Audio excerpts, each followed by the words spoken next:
The Wedding, bab 37, penulis Neng. Masa lalu. Gadis cantik berwajah dingin itu kini terlihat bersikap acuh.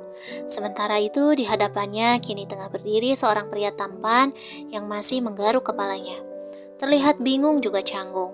Berkali menghela napas berat, namun sang gadis masih tak peduli. Wajahnya yang datar tetap dipertahankan dengan baik. Fauzan, laki-laki yang usianya lebih muda dari Renata 3 tahun itu kini menatap Renata bingung. Matanya tengah liar menatap pada sekeliling ruangan yang menurutnya terlalu berlebihan baginya. Ya, sang ayah mertua menyewakan sebuah hotel mewah untuk mereka selepas acara ijab kabul tadi, membuat pemuda itu merasakan sebuah perasaan takut yang entahlah. Katakan. Oke, bahkan hanya dengan satu kata itu saja, bulu kuduk Fauzan sudah meremang. Wanita di hadapannya ini bukan keturunan kuntilanak atau genderuwo. Justru wujudnya begitu cantik dan anggun. Ditunjang dengan keluarganya yang berasal dari keluarga kaya raya. Harusnya membuat Renata terlihat makin sempurna. Tapi, mengapa? Bahkan hanya satu kata yang terlontar dari bibirnya saja sudah membuat bulu kuduk Fauzan meremang. Ini terlalu menakutkan. Horor. Itu bagaimana dengan sial. Sama seperti ketika di kantor, Fauzan juga selalu gugup kala berhadapan dengan Renata. Bahkan kini, meski statusnya sudah berubah, tapi mengapa aura Renata masih saja sama, mengintimidasi dan memaksa lawannya untuk selalu terpojok, bahkan hanya dengan tatapannya saja. Sebaiknya kita membicarakan tentang rumah tangga kita ke depannya. Fauzan masih saja gagap. Bahkan pria itu sudah memegangi tangannya satu sama lain agar tidak terlihat terlalu bergetar. Katakan apa maumu? Hah? Fauzan membelalak. Ini maksudnya bagaimana? Bukankah seharusnya rumah tangga itu antara dua orang? Jadi harusnya mereka membicarakan apa mau sang istri, apa mau sang suami, lalu diambil jalan tengahnya. Jika tidak mencapai kesepakatan, lalu mengapa Renata hanya ingin Fauzan yang memberikan saran? Apakah Renata adalah wujud dari perempuan salehah yang apa-apa akan nurut perkataan suami? Fauzan tersenyum seketika. Katakan apa maumu, dan aku akan mengikutinya. Namun, setelahnya, bersikaplah seperti kita tidak saling mengenal. Duar. Seketika senyuman Fauzan luntur. Pria itu membelalak tidak percaya. Harga dirinya sebagai lelaki merasa tercubit. Apa-apaan ini? Mereka memang menikah karena terpaksa atas desakan warga. Namun tidak seperti ini caranya. Pernikahan itu adalah hal yang sakral dan suci. Bagaimana mungkin Fauzan bisa menerima usulan Renata?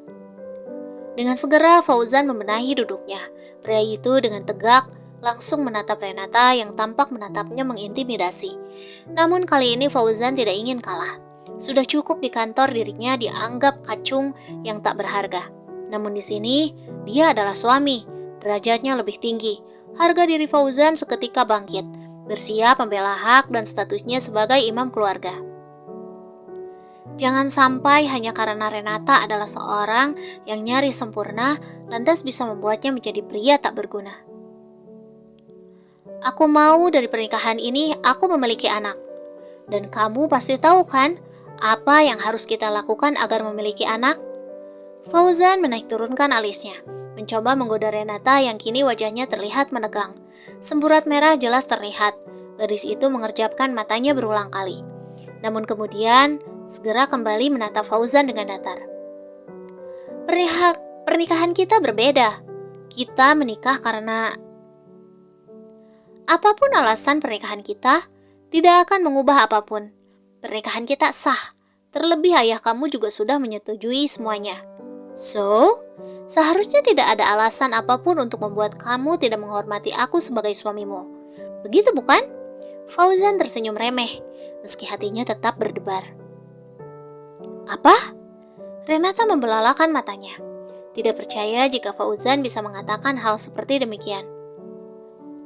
Jangan kebanyakan nonton drama atau baca novel fiksi. Ini adalah kehidupan nyata. Jangan juga berpikir bahwa pernikahan ini adalah mainan. Di sini, aku adalah kepala keluarganya. Jadi aku akan menentukan apa yang akan terjadi pada masa depan keluargaku. Fauzan dengan angkuh mengangkat dagunya. Kini keberaniannya muncul 2 kali lipat setelah melihat Renata hanya merespon dengan pelototan matanya. Tiba-tiba Renata berdiri, membuat Fauzan segera mendongak. Gadis itu terlihat tersenyum menatap Fauzan dengan geli. Lalu setelahnya tangannya terlipat di dada dengan gaya angkuhnya. Coba saja jika berani. Sentuh aku kalau begitu. Renata tersenyum menyeringai kala melihat Fauzan membekap mulutnya erat. Mata lelaki itu membelalak tidak percaya, lantas menggeleng berulang kali. Apa? Fauzan masih melotot tidak jelas, wajahnya terlihat linglung. Ayo kita buat anak seperti yang kamu mau. Renata berjalan terlebih dahulu, menuju ranjang king size yang berada tidak jauh dari tempat mereka bicara, meninggalkan Fauzan yang kini tubuhnya terlihat bergetar parah. Pria itu mengedipkan matanya berulang kali. Sial, kenapa gue sampai mimisan gini sih? Fauzan meninju udara, mengusap hidungnya yang ternyata mimisan. Renata, ternyata gadis itu sangat berbahaya. Geram, Fauzan kembali terduduk dengan lemas. Rupanya, Renata bukanlah gadis yang bisa diancam dengan mudah. Masa kini. Kenapa tertawa? Renata menatap heran pada Fauzan yang tengah tertawa sendiri, tanpa ada hal yang lucu sebelumnya. Pria itu terlihat bahagia. Wajah jenakanya kembali terpajang, membuat Renata diam-diam merasa bahagia juga. Berhari-hari tidak melihat wajah Fauzan ceria, membuat hatinya merasa bersalah juga. Aku hanya menertawakan tentang kita di masa lalu. Fauzan mendekati Renata yang tengah duduk bersandar di headboard ranjang. Wanita itu tengah menatap setiap tingkah Fauzan yang terlihat absurd. Lari sana, lari sini, lompat sana, lompat sini, dengan menggunakan kolor bergambar pisang favoritnya. Tentang? Renata mengerutkan keningnya penasaran. Tentang bagaimana cara mengadon Yasmin. Hehehe. Fauzan tergelak sendiri, tertawa sendiri, lalu wajahnya terlihat malu-malu sendiri. Renata hanya bisa mengernyitkan keningnya melihat tingkah aneh sang suami. Lalu, Fauzan menghentikan tawanya, segera kembali dari dunia hayalan masa lalu. Kini wajahnya kembali fokus pada Renata yang tengah menatapnya datar. Lalu, bagaimana kalau kita segera mengadon adiknya Yasmin? Renata mendelik kesal. Yasmin itu putrinya. Dia manusia imut dan lucu yang selalu membuatnya bahagia. Lalu mengapa Fauzan menyebutnya dengan mengadon? Memangnya Yasmin itu kue? Enak saja. Seketika Renata merasa kesal. Tidak. Renata menggeleng tegas, membuat Fauzan seketika melompat ke tengah kasur berusaha untuk membujuk. Kok enggak sih? Kita kan udah berhari-hari gak silaturahmi. Hehehe. Fauzan kembali cengengesan, membuat Renata memutar kedua bola matanya malas. Fauzan mulai aktif menggoda sang istri. Meski awalnya mengatakan enggan, namun lama-lama Renata tergoda juga. Beberapa menit berlalu, mereka nyaris saja tenggelam dalam pusaran rasa bahagia yang membuat keduanya memuncah. Namun, brak, brak, brak. Suara gedoran pintu yang tidak cukup kencang itu mengganggu konsentrasi keduanya. Dengan kesal, Fauzan melirik pada Renata yang mengendikan kedua bahunya acuh. Mama, Papa, Adek mau sama Mama Papa. Hah? Fauzan membelalak, melompat turun dengan cepat membenahi bajunya. Pria itu segera berlari menuju pintu dan segera membukanya. Papa, Adek mimpi buluk. Adek mau Papa. Yasmin, gadis kecil itu merentangkan kedua tangannya, minta dipeluk oleh sang ayah. Fauzan mengangguk meski dengan tersenyum masam. Ngapain mimpi buruk segala sih, Dek? Papa kan mau ngadon adek buat kamu. Fauzan memasang wajah melas, menatap sang istri yang kini hanya menatapnya datar. Mama, Yasmin merentangkan kedua tangannya minta beralih pada sang ibu. Renata menyambutnya dengan senyuman tipis. Adek boleh kok tidur sama Mama dan Papa malam ini. What? Yang? Fauzan menggaruk rambutnya frustasi. Renata tak peduli. Wanita itu malah asyik menepuk bokong Yasmin, hingga Yasmin tenang dan kembali tertidur. Adek dulu diadon di waktu gue dan emaknya banyak sengketa. Sekarang, kenapa adek jadi bikin sengketa sih waktu gue mau ngadon adeknya dia? His. Fauzan semakin frustasi. Pria itu dengan kesal menendang udara.